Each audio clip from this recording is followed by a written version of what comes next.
So, so at the end of the day, what the message is to IT leaders doing these things for the first time is look under the hood, do a quick, couple day assessment of the controls in your environment so you can see where you stand so that when you're evaluating different types of consulting engagements, you know what you need. You know if you need the full scale type of consulting engagement, you know if you need an assessment, or you might just need a small engagement. But the point that you guys are trying to make here is for these new IT leaders, graze the surface first. Don't just go get help and solution and bring on an expensive consultant. Like do that work first internally, then bring on, the guy with the fancy cyber AB badge. Yeah, Yeah. exactly. No, Or and to Or you might not need that guy at all.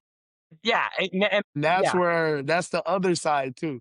Cause I've been in a situation where we brought people on. I've been in situations I had to implement it and do it all myself. I think it's depending on the organization, there's no right or wrong way to do it. It's completely dependent on the environment.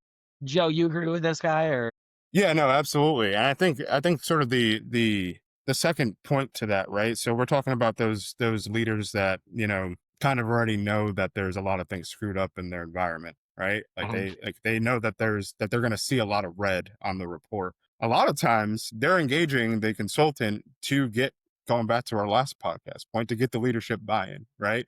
They're like, Exactly. hey, we've been telling you this. They want to be put in a position where they're able to say, hey, we've been telling you this for years, right? Now we brought in this consultant. You see all this red. You see where there's holes in our environment. Not only that, from a basic cybersecurity standpoint, but now we're talking regulatory, right? So now you're, from a business perspective, you're seriously at risk, right? That's how you're going to get leadership buy-in from the IT leadership perspective. A lot of times Mhm. I've had so many clients come to me and say, hey, I know what this is going to look like, right? Like we don't need to belabor the point here. The thing is, our CFO is refusing to sign any checks until he sees it from somebody else, right?